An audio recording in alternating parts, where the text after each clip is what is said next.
اور ظاہر ہے اس طرح کی باتیں اس لیے لکھی کہ فضائل اعمال کے مقدمے میں خود انہوں نے لکھا ہے کہ طبیبوں نے یعنی ڈاکٹرز نے مجھے ایک ذہنی مرض کی وجہ سے، مرض بھی ذہنی، یہ مرزے کا جھوٹ ہے، چند دنوں کے لیے دماغی کام سے روک دیا تھا کہ یہ آپ کے ذہن کے اوپر. یہ بات صحیح ہے کہ چند دنوں کے لیے دماغی کام سے روکا گیا تھا، لیکن یہ بالکل جھوٹ ہے کہ ان کو دماغی مرض لاحق ہوا تھا، یہ بات کہیں بھی نہیں لکھی. ڈاکٹر حضرات ایسے مرض کی وجہ سے بھی دماغی کام سے روک دیتے ہیں جس کی وجہ سے انسان کے اندر کمزوری آ چکی ہو. اور پھر مرزے کا یہ کہنا کہ انہی دنوں میں پوری فضائل اعمال لکھی گئی، یہ تو بہت بڑا جھوٹ ہے. ان دنوں میں صرف حکایات صحابہ والا رسالہ لکھا گیا تھا اور اس کا بھی کچھ حصہ لکھا گیا تھا، جیسا کہ تفصیل آپ کے سامنے آ جائے گی. تو کہتے ہیں کہ میرے پیر صاحب جو ہیں مولانا الیاس کاندھلوی، جنہوں نے تبلیغی جماعت بنائی تھی، بڑے عرصے سے انہوں نے مجھے ریکویسٹ کی ہوئی تھی کہ آپ کوئی ایک سلیبس تبلیغی جماعت کے لیے لکھ دیں، یہ جو 6 نمبر پڑھتے ہیں تو آپ ریٹن میں کر دیں، تاکہ اس میں سے پڑھ کے، پہلے اس کا نام تبلیغی نصاب ہوتا تھا، فضائل اعمال، فضائل حج، فضائل درود، یہ سارے اس کے چیپٹرز تھے. تو وہ کہتے ہیں میں نے فضائل صدقات بھی ہے اس میں.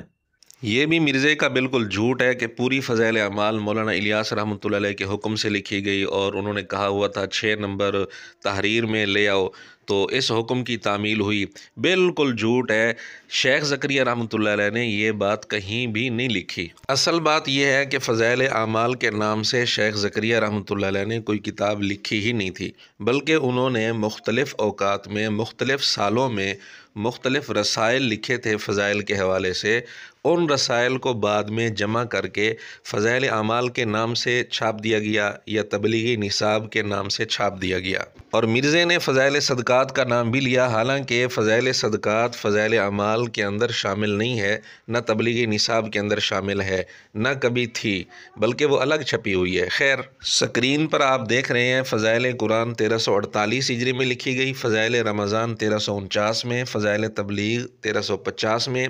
حکایات صحابہ جس کے مقدمے میں یہ بات لکھی ہے جو مرزے نے نقل کرتے ہوئے جھوٹ بولے ہیں،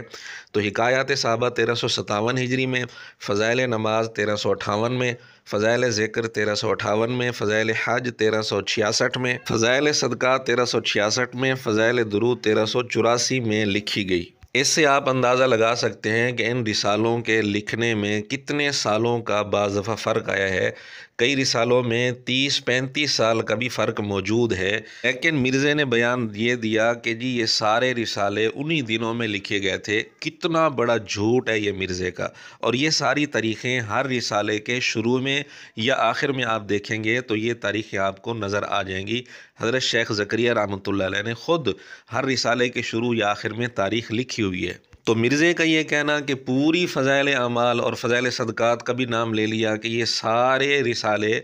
انہی دنوں میں لکھے گئے تھے، بہت بڑا جھوٹ ہے. ان دنوں میں صرف ایک رسالہ حکایات صحابہ لکھا گیا تھا اور اس کا بھی کچھ حصہ لکھا گیا تھا، اور وہ بھی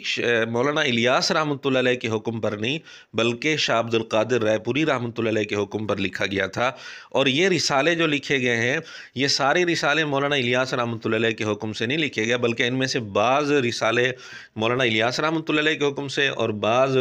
شاہ یاسین رحمۃ اللہ علیہ کے حکم سے، اور بعض شاہ عبد القادر رحمۃ اللہ علیہ کے حکم سے، اور بعض رسالے مولانا یوسف کاندھلوی رحمۃ اللہ علیہ کی درخواست پر لکھے گئے ہیں. اور یہ ساری وضاحت ہر رسالے کے شروع میں موجود ہے. شیخ زکریا رحمۃ اللہ علیہ نے خود یہ وضاحت کی ہوئی ہے، یا بعض رسالوں کے ٹائٹل پر یہ وضاحت لکھی ہوئی ہے. لیکن مرزے کے اندھے مقلدین کو یہ توفیق نہیں ہوگی کہ خود فضائل اعمال اٹھا کر ہر رسالے کے شروع اور آخر کو ہی پڑھ لیں. اسی طرح فضائل صدقات، فضائل درود وغیرہ جتنے رسالے جن کا مرزا نام لے رہا ہے ان کا شروع اور آخر ہی پڑھ لیں تو مرزے کا جھوٹا ہونا ان کے سامنے نمایاں ہو جائے گا. مرزے نے اپنی بات کے ثبوت کے لیے حکایات صحابہ کا پہلا صفحہ بھی ڈسپلے کرایا ہے، جس میں آپ دیکھ رہے ہیں یہ رسالہ صفر 1357 ہجری میں شروع ہوا تھا، اور یہاں مولانا الیاس رحمۃ اللہ علیہ کا نام بالکل نہیں لکھا ہوا، بلکہ ٹائٹل پر شاہ عبد القادر رحمۃ اللہ علیہ کا نام لکھا ہوا ہے کہ ان کے حکم سے یہ رسالہ لکھا گیا. اور اسی رسالہ حکایات صحابہ کے آخر میں تاریخ لکھی ہے شوال 1357 ہجری، یعنی یہ شروع کیا تھا صفر 1357 ہجری میں اور ختم کیا شوال 1357 ہجری میں. یہ کل عرصہ تقریباً 8 مہینے کا بنتا ہے. اور شیخ زکریا رحمۃ اللہ علیہ نے لکھا کہ چند دنوں کے لیے دماغی کام سے روکا گیا تھا، تو اس کا مطلب یہ ہوا کہ یہ رسالہ بھی سارا کا سارا ان دنوں میں نہیں لکھا گیا تھا، کیونکہ یہ رسالہ تو 8 مہینوں میں لکھا گیا اور دماغی کام سے چند دنوں کے لیے روکا گیا تھا، تو ان دنوں میں یہ رسالہ شروع کیا تھا، لیکن سارا رسالہ ان دنوں میں نہیں لکھا تھا۔ اب باقی یہ کہنا مرزے کا کہ پوری فضائل اعمال ان دنوں میں لکھی گئی، یہ تو بہت بڑا جھوٹ ہے۔ اب ہر رسالے کے شروع اور آخر میں تاریخ دیکھ سکتے ہیں کہ کس سن میں وہ رسالہ لکھا گیا تھا۔ باقی جہاں تک شیخ نے لکھا کہ مجھے دماغی کام سے روکا گیا تھا، تو ایک ایسا عالم محقق جس نے کتب حدیث کی عربی شروحات لکھی ہوں، مثلا موطا امام مالک کی، انہوں نے عربی کے اندر بڑی ضخیم اور بڑی مفصل شرح لکھی ہے، اوجز المسالک عربی کے اندر۔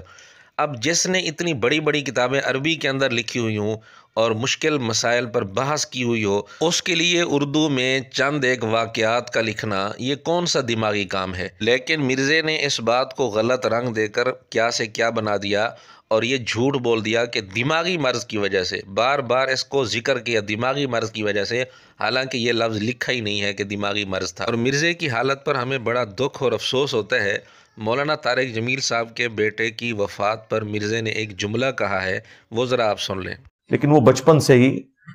ایک خاص ذہنی مرض میں مبتلا تھا، لکھنا پڑھنا اس نے نہیں سیکھا، لیکن پاگل نہیں تھا، جس کو ہم کہتے ہیں نا پاگل، وہ نہیں تھا، ایک ڈپریشن کا مریض، آپ سمجھ لیں کہ یعنی ایک درمیان کی کنڈیشن میں۔ یہاں مرزا خود کہہ بھی رہا ہے کہ بچپن سے ذہنی مرض میں مبتلا تھا، اس کے باوجود مرزا کہتے ہیں وہ پاگل نہیں تھا، لیکن جب اس نے شیخ زکریا رحمۃ اللہ علیہ پر بات کی تو انہوں نے دماغی کام سے روکنے کی بات لکھی ہے، دماغی مرض کی بات لکھی نہیں تھی۔ اس کے باوجود مرزے نے اس کو دماغی مرض بنا کر پھر اس پر کیا تبصرہ کیا وہ بھی آپ سن لیں۔ سر کروں تو یہ کتاب انہوں نے اس وقت لکھی ہوئی ہے جب ڈاکٹروں نے ان کو دماغی کام سے روک دیا تھا، تو وہ اس لیے پھر اس قسم کے جملے نکلے ہیں۔ تو ظاہر ہے جب وہ شرعی معذور ہیں، ہم ان پہ فتویٰ نہیں لگاتے، کیونکہ صحیح بخاری مسلم میں حدیث ہے کہ جو شخص پاگل ہے یا بچہ ہے یا مجنون ہے، اگر وہ مطلب اس سے کوئی اس طرح کی حرکت ہو جاتی ہے تو اس کے اوپر کوئی شرعی گرفت نہیں ہے اس حوالے سے۔ جی ناظرین، دیکھا آپ نے فرق، جو آدمی بچپن سے ہی واقعتاً دماغی مرض میں مبتلا تھا، وہاں تو مرزا کہہ رہے ہیں نہیں پاگل نہیں کہنا چاہیے اس کو، اور شیخ زکریا رحمۃ اللہ علیہ نے دماغی مرض کی بات لکھی نہیں سرے سے، ہاں یہ لکھا ہے دماغی کام سے چند دنوں کے لیے روکا گیا تھا۔ ان پر مرزے نے پاگل والی حدیث فٹ کر کے ان کو پاگل قرار دے دیا، نعوذ باللہ۔ کتنی بڑی منافقت اور کتنا بڑا دجل ہے اس کا۔ اور اللہ تعالیٰ کی شان دیکھیے، اللہ تعالیٰ کی طرف سے کیسے موقع پر گرفت ہوتی ہے، عین اس وقت جب یہ شیخ زکریا رحمۃ اللہ علیہ کو پاگل بنانے کی کوشش کر رہا ہے، عین اسی وقت اللہ تعالیٰ نے اس کا اپنا دماغ ہلا دیا۔ حدیث اس نے یوں سنائی کہ جو پاگل ہے یا بچہ ہے یا مجنون ہے، اس سے ذرا کوئی پوچھے کہ پاگل اور ہوتا ہے مجنون اور ہوتا ہے، اس کے اپنے دماغ کا یہ حال ہے اور اعتراض کر رہا ہے شیخ زکریا رحمۃ اللہ علیہ پر۔ اور پھر اس نے کہا کہ یہ حدیث بخاری مسلم میں ہے، حالانکہ مسلم میں یہ ہے ہی نہیں، بخاری میں البتہ ہے لیکن حدیث نہیں، حضرت علی رضی اللہ تعالیٰ عنہ کا قول ہے اور وہ بھی بغیر سند کے۔ تو اپنے دماغ کا یہ حال ہے اور اعتراض شیخ زکریا رحمۃ اللہ علیہ پر کرتا ہے۔ اور مزے کی بات یہ ہے کہ یہ خود اپنی زبان سے اپنے آپ کو پاگل کہہ چکے ہیں۔ اسلام جو بچا ہوا ہے نا وہ اپنی اس تعلیمات کی وجہ سے، حالانکہ کسر ادھر بھی نہیں بزرگان دین نے چھوڑی، ٹھیک ہے نا جی، کر کے سارا کچھ، لیکن پھر بھی کتاب محفوظ تھی۔ کوئی ہمارے جیسے 2-4 پاگل ہر زمانے میں رہے ہیں جو لوگوں کو بتاتے رہے بھائی اے خدا ہو نہیں جے، خدا کتاباں دا اور جے۔ ہم نے خود مرزے کی زبان سے یہ ثابت کر دیا، مرزا خود اپنے آپ کو پاگل کہہ رہا ہے، تو کیا مرزے کے سارے شاگرد اس کو پاگل کہہ کر پاگل والی حدیث اس پر فٹ کرنے کے لیے تیار ہوں گے؟